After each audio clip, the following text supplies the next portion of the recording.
मेरा नाम आकाश कुमार है।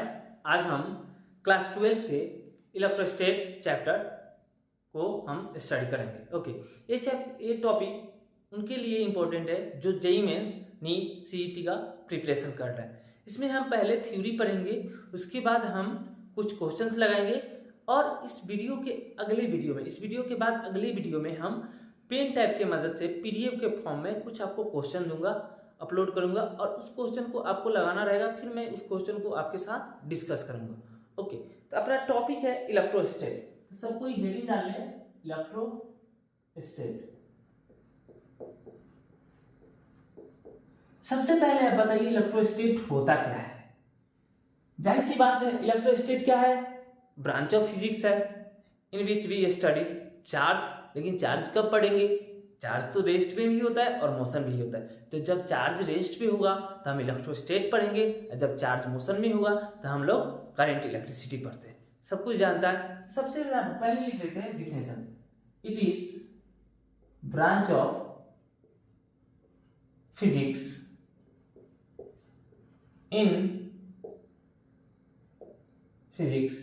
in which we study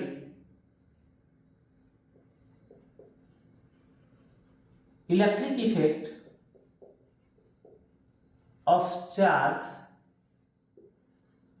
when charge is at rest। Charge जब रेस्ट पे हो तो हम लोग इलेक्ट्रोस्टैट स्टडी करते हैं। अच्छी बात है। ओके, अगर चार्ज मोशन में हो, अगर मान लीजिए चार्ज है, ओके, या तो चार्ज रेस्ट पे होगा या चार्ज मोशन पे होगा। तो जब चार्ज रेस्ट पे हो तो तब हम पढ़ते हैं इलेक्ट्रोस्टैट। क्या पढ़ते हैं? इलेक्ट्रोस्टैट। जब चार्ज मोशन में हो, चार्ज क्या हो? मोशन में हो, तब हम पढ़ते हैं करंट इलेक्ट्रिसिटी। वो अपना नेक्स्ट चैप्टर है, उतना डेप्थ में जाने की कोई जरूरत नहीं है। Current electricity.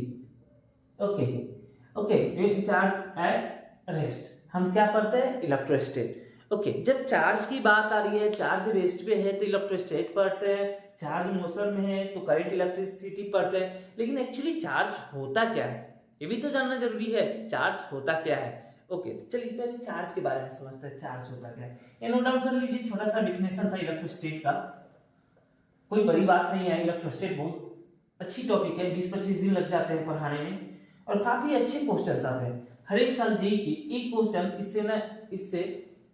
इससे किसी शिफ्ट में क्या, हर शिफ्ट में एक क्वेश्चन इससे मिल जाते हैं। या तो कैपेसिटर से पूछ ले, या इलेक्ट्रिक फील्ड, या पोटेंशियल, या इलेक्ट्रोस्टैटिक पोटेंशियल, या पोटेंशियल एनर्जी, ये सबसे पूछ देगा, या ग्राफ देख के आपसे क्वेश्चन पूछ लेगा। तो सबसे पहले आते हैं अपना टॉपिक चार्ज पे। चार्ज होता क्या है?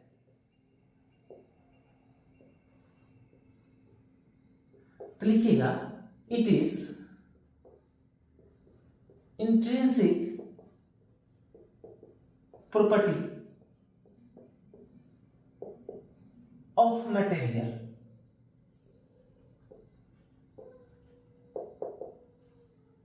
which experience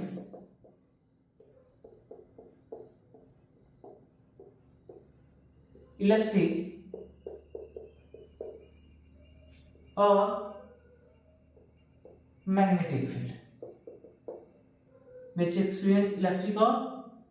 magnetic field, okay, which means या तो बॉडी, किसी बॉडी का या मटेरियल का इंट्रिंसिक प्रॉपर्टी है जिससे क्या करेगा? इलेक्ट्रिक फील्ड या मैग्नेटिक फील्ड एक्सपीरियंस करेगा। और सिंपल में मैं आपको बताना चाहूँ तो अगर कोई बॉडी है, उसका आंतरिक इंट्रिंसिक प्रॉपर्टी है कि वो या तो दूसरे बॉडी को अट्रैक्ट करे या रिपेल करे। ओके, तो क्या होगा? चार्ज होगा। थोड़ा सा चार्ज की बहुत सारी प्रॉपर्टीज होती है, कुछ इंपॉर्टेंट प्रॉपर्टीज है जो हम पढ़ते हैं। ओके, तो सबसे पहले प्रॉपर्टीज ऑफ चार्ज में हम देखते हैं प्रॉपर्टीज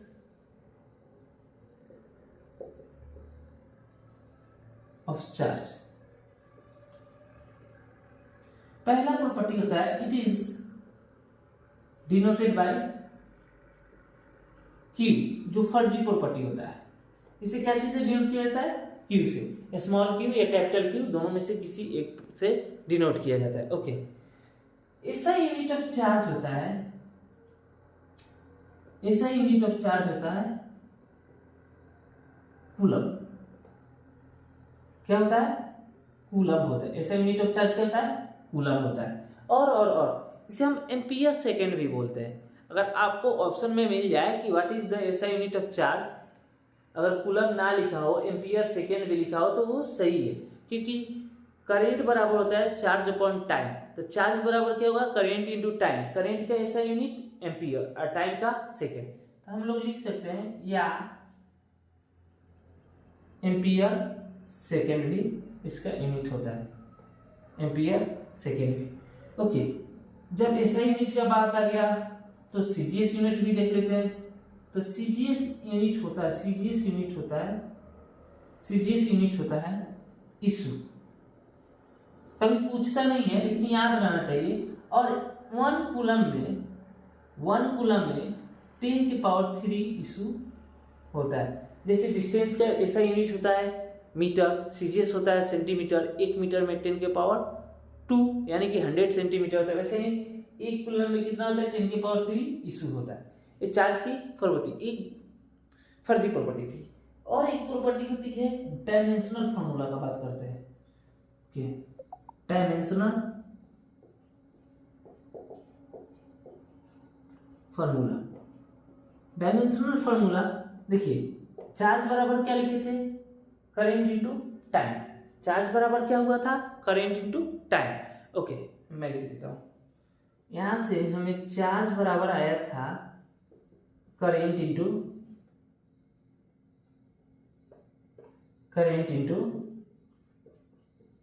टाइम। कोई दिक्कत? करंट का डायमेंशन होता है ए, एम्पियर, और टाइम का टी, और मिठाई के डिब्बे में बांध कर दिए तो एटी। और इसे हम ऐसे भी लिख सकते हैं M0 L0 T1 A1। कोई दिक्कत नहीं। चलिए ये लिख लीजिए। एक और प्रॉपर्टी लिख लीजिए, it is a scalar quantity. कैसा क्वांटिटी है? स्केलर क्वांटिटी है। सबको ही बताए कमेंट में स्केलर क्वांटिटी होता क्या है। तो क्वांटिटी दो होते हैं, वेक्टर और स्केलर। तो वेक्टर क्वांटिटी कौन होता है? जिसके पास दोनों हो, मैग्नीट्यूड और डायरेक्शन। और स्केलर क्वांटिटी क्या होता है? जो मैग्नीट्यूड हो, केवल जिसके पास मैग्नीट्यूड हो उसे कौन सा क्वांटिटी करते हैं? स्केलर। कोई डायरेक्शन नहीं हो। स्केलर क्वांटिटी होने के कारण यानी कि जो अलजेब्रा की तरह ये ऐड हो जाएगा। नॉर्मल एडिशन इसमें या सब्सट्रैक्शन हम अलजेब्रा लगा सकते हैं। अगर वेक्टर होता तो नॉर्मल नहीं लगाते।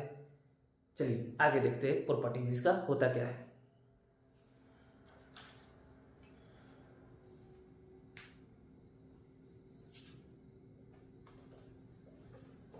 कितना? 5वीं प्रॉपर्टी हो गई। 6ठी प्रॉपर्टी, एक प्रॉपर्टी नहीं थी, चार्ज का कुछ कहानियां थी जो हम एक एक करके देखें। अगली कहानी, अगली बातें चार्ज के बारे में, चार्ज की खासियत देखते हैं। Charge is of two type, it is two type. कितने टाइप का होता है? 2 टाइप के। It is of 2 type. Okay, positive charge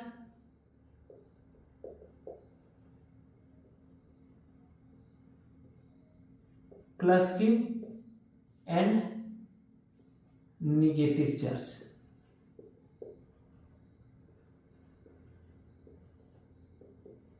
minus Q.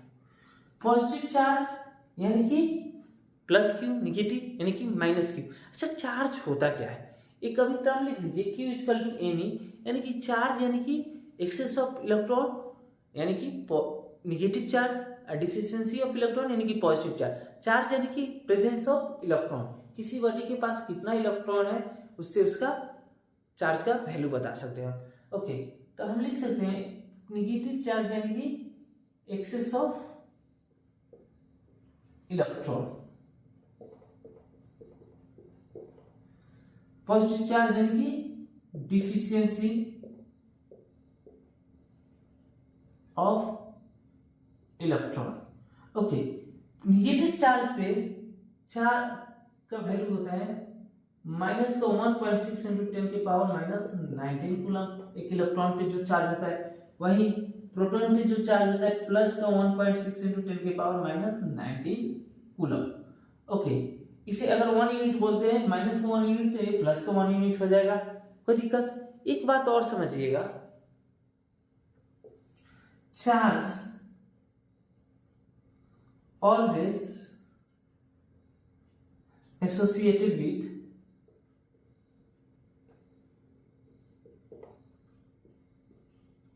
मास। अगर चार्ज है समझिए उसके पास मास भी है। क्यों?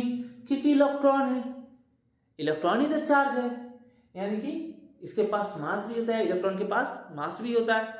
और deficiency of electron positive charge यानी कि एक्सेस ऑफ प्रोटॉन भी बोल सकते हैं, और इसे डिफिशियंसी ऑफ प्रोटॉन भी बोल सकते हैं। Okay, positive charge mass of proton, यानी कि हम लोग बोल सकते हैं मास ऑफ, यहां से एक बात मैं बोल सकता हूं, mass of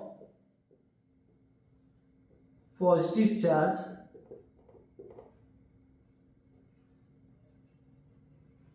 is greater than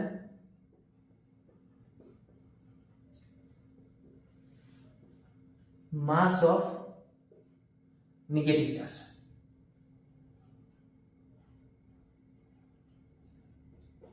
positive charge का मास ज्यादा होता है नेगेटिव चार्ज का, जाहिर सी बात है प्रोटॉन का मास ज्यादा होता है इलेक्ट्रॉन के मास से।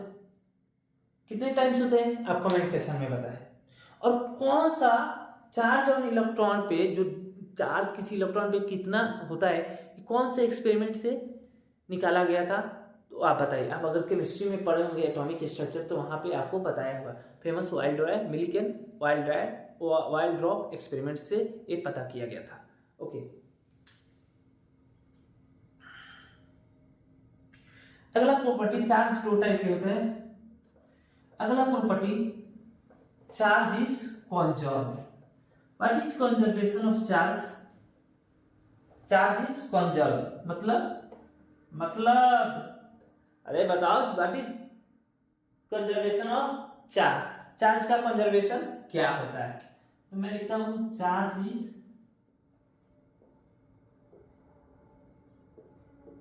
कंजर्व्ड, विच मीन्स क्या? चार्ज कंजर्व है यानी कि क्या है, यानी कि यहां से आप बोल सकते हैं charge is neither created not destroyed but it can be transfer from one body to other body या one object to other object. जैसे एनर्जी को ना ही आप बना सकते हो ना ही बर्बाद कर सकते हो, वैसे ही चार्ज को आप ना तो बना सकते हो ना ही बर्बाद कर सकते हो, लेकिन इसे एक ऑब्जेक्ट से दूसरे ऑब्जेक्ट में ट्रांसफर कर सकते हैं हम। आया? मैं लिखता हूं, it means charge is neither created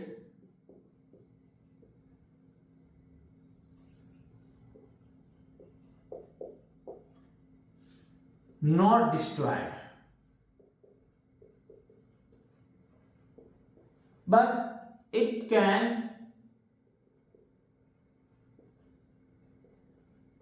transfer from one body to other body। एक बॉडी से हम दूसरे बॉडी पे क्या कर सकते हैं? ट्रांसफर कर सकते हैं। यानी कि we can say that charge is, we can say that from this point charge is transferable। Charge क्या है अपना? ट्रांसफरेबल है, एक बॉडी से दूसरे बॉडी पे चार्ज ट्रांसफर हो सकता है।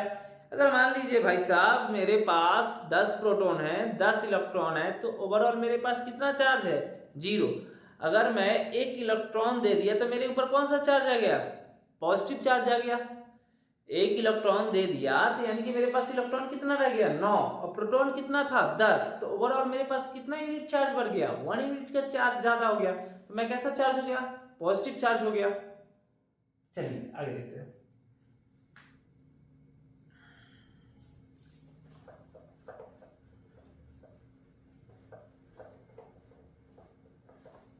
अगला most important property, charge is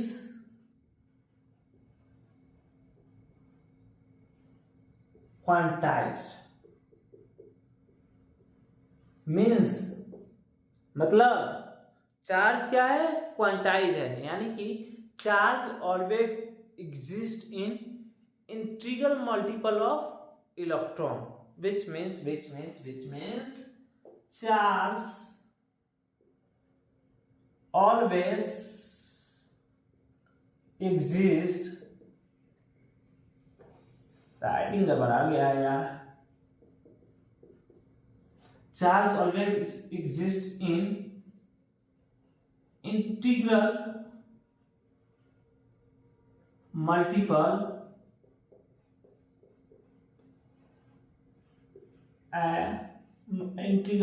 of n electron, यानी कि Q बराबर n e, where n is integer. भाई इंटीजर क्या होता है, जो फ्रैक्शन में ना हो, यानी कि 1 2 3 4 5। अब से एक सिंपल सा सवाल है, I have one question from you, is pi is integer और फ्रैक्शन, जो अपना पाई है इंटीजर है कि फ्रैक्शन है, आप बताएं। पाई बराबर कितना होता है, 22/7, 22/7, यानी कि 3.14, 3.14 फ्रैक्शन में आया, यानी कि इंटीजर नहीं है, यानी कि पाई इलेक्ट्रॉन पॉसिबल नहीं है। ओके ओके ओके, ई क्या होता है, charge on electron, charge on electron कितना होता है, चार्ज ऑन इलेक्ट्रॉन कितना होता है, ओहो 1.6 × 10⁻⁻⁹। क्यू क्या होता है, चार्ज। पहला फॉर्मूला रट जाओ, याद कर लो, जैसे भी करना है, ये तो रट्टा ही होना चाहिए। 1.6 × 10⁻⁻⁹ 2 बजे रात में भी आनी चाहिए। ओके, अगला देखते, अगला प्रॉपर्टी बोलता है चार्ज का भाई, कि चार्ज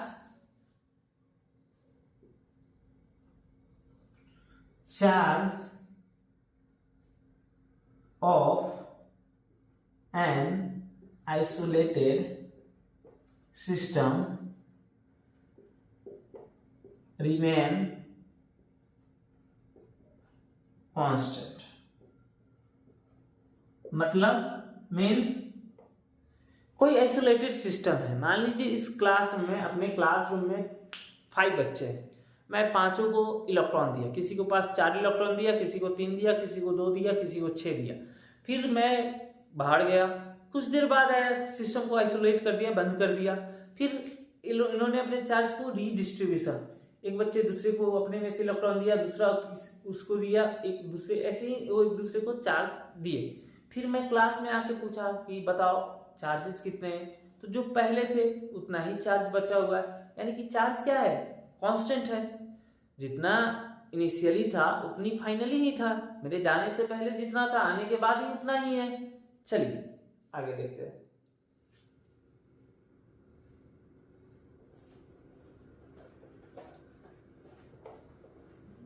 अच्छा, क्या charge equal to Q equal to -1 ही हो सकता है क्या, Q इक्वल टू -3e लिख सकते हैं कि नहीं, एग्जिस्ट करता है कि नहीं करता है, क्योंकि -3 क्या है कि इंटीजर्स है, तो निगेटिव में भी तो चार्ज होता है। चलिए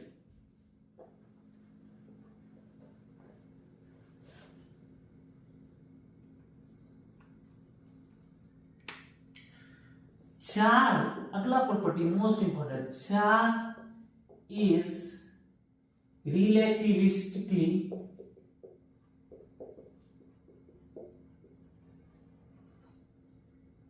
invariable,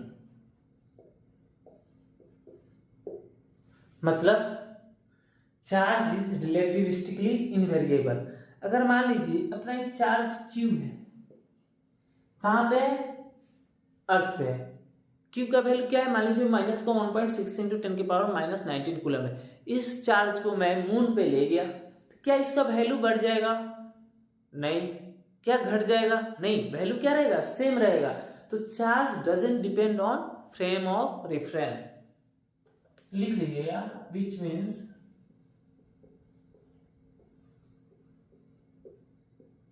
charge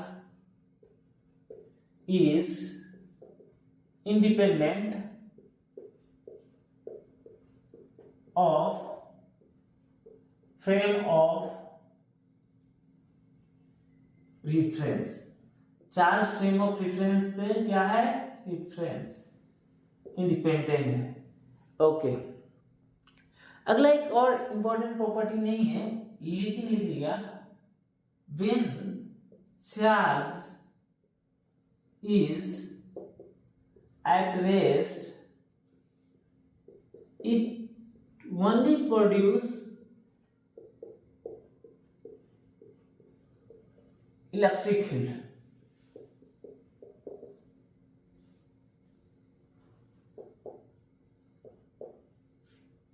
while moving charge produce both electric and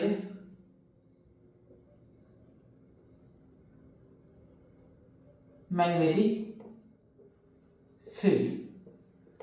तो चार्ज की इतनी ही प्रॉपर्टीज थी। यही प्रॉपर्टी से आपका सवाल आता है, या तो सब्जेक्टिव टाइप का क्वेश्चन आ जाए या न्यूमेरिकल्स टाइप का। एक अभी हम न्यूमेरिकल्स इस पे सॉल्व करेंगे और समझेंगे। ओके, इतना ही चार्ज का प्रॉपर्टी होती है। नेक्स्ट क्लास में हम charging a body, how to charge a body, charge को हम कैसे बॉडी कर सकते, एक और प्रॉपर्टी लिख लीजिएगा। ओके, दो प्रॉपर्टी हो, लाइक चार्जेस अट्रैक्ट रिपेल, और अनलाइक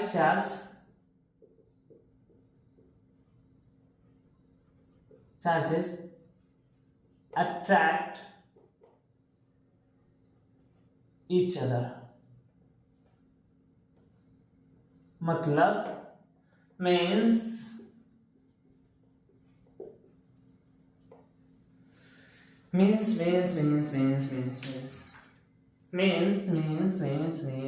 मतलब देखो भैया, लाइक चार्ज क्या करता है, रिपेल करता है, और अनलाइक चार्ज क्या करता है, अट्रैक्ट करता है।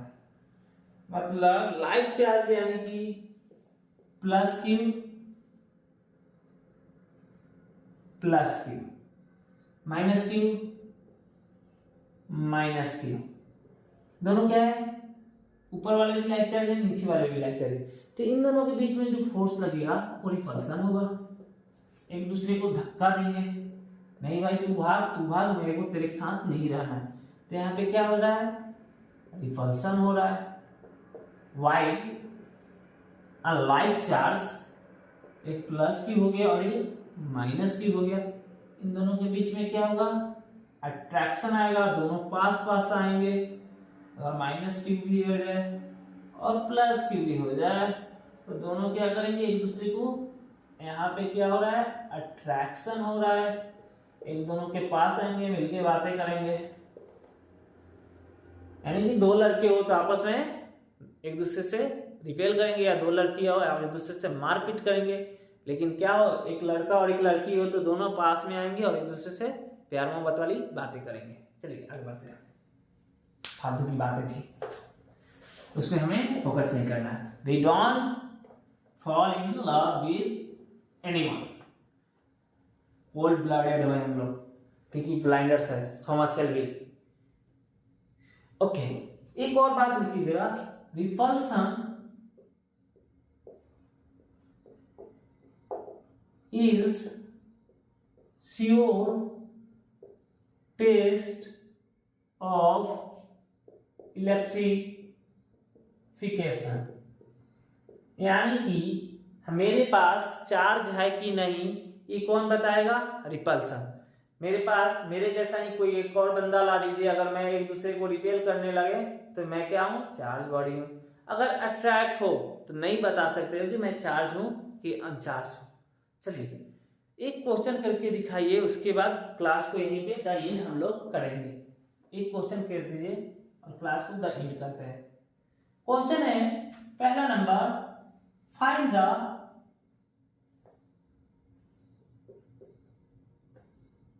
The number of electron present in 1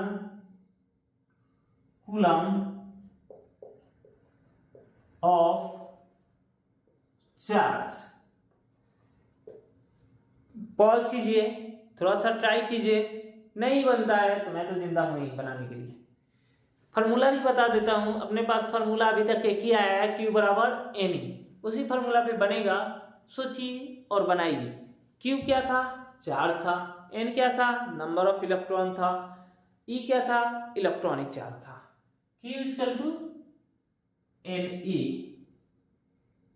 Q कितना दिया हुआ है, गिवन है 1 कूलम, तो 1 C लिख दे रहे हैं। N कितना है, यही तो भाई साहब पता करना है। E क्या होता है, इलेक्ट्रॉनिक चार्ज कितना होता है, 1.6 इंटू 10 के पावर -19 कूलम। माइनस नहीं लेंगे, निगेटिव नहीं लेंगे, क्योंकि हमें नंबर्स बताना है इलेक्ट्रॉन के। तो n बराबर आ जाएगा, कूलम ने कूलम को मारा, coulomb got cancel bye coulomb, 1/1.6 into 10 के पावर -19। अगर n -19 ऊपर जाके +19 होगा, बचेगा, डिवाइड कीजिएगा, कट फट के, मुझे तो डाटा याद है, 6.25 इंटू 10 के पावर 18 इलेक्ट्रॉन्स होंगे। ये क्या है, बहुत बहुत ज्यादा है, वेरी वेरी लार्ज नंबर है। 10 के पावर 18 वेरी लार्ज नंबर। 10 के पावर 5 पे तो लाख शुरू हो जाते हैं, 10 के पावर 6 पे तो 10 लाख, 10 के पावर 7 पे करोड़, और 10 के पावर 18 है, अरबों खरबों है। चलिए अगला टॉपिक पढ़ेंगे हम लोग, चार्जिंग अ बॉडी। तो चार्जिंग किसी बॉडी को हम 3 तरीके से करते हैं। पहला चार्जिंग बाय फ्रिक्शन, यानी कि रब कीजिए। उसके बाद चार्जिंग बाय कंडक्शन। उसके बाद charging by induction. Okay, conduction induction. Conduction यानी कि विद टचिंग, इंडक्शन मतलब विदाउट टचिंग, बिना टच किए।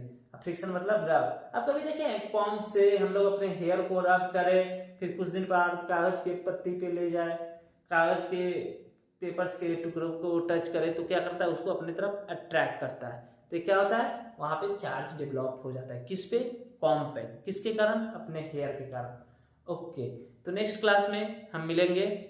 आज के लिए शुक्रिया, इतना है। ओके, अगर आपको अच्छा लगा वीडियो तो अपने दोस्तों के साथ शेयर कीजिए, और मन हो तो लाइक कर दो, और चैनल को सब्सक्राइब भी कर दो। ना भी करोगे तो चलेगा, क्योंकि मैं तो कंटिन्यूअस वीडियो डालूंगा, और पेन टैब से मैं क्वेश्चन डिस्कस करूंगा। तो आज के लिए इतना ही। Have a good day.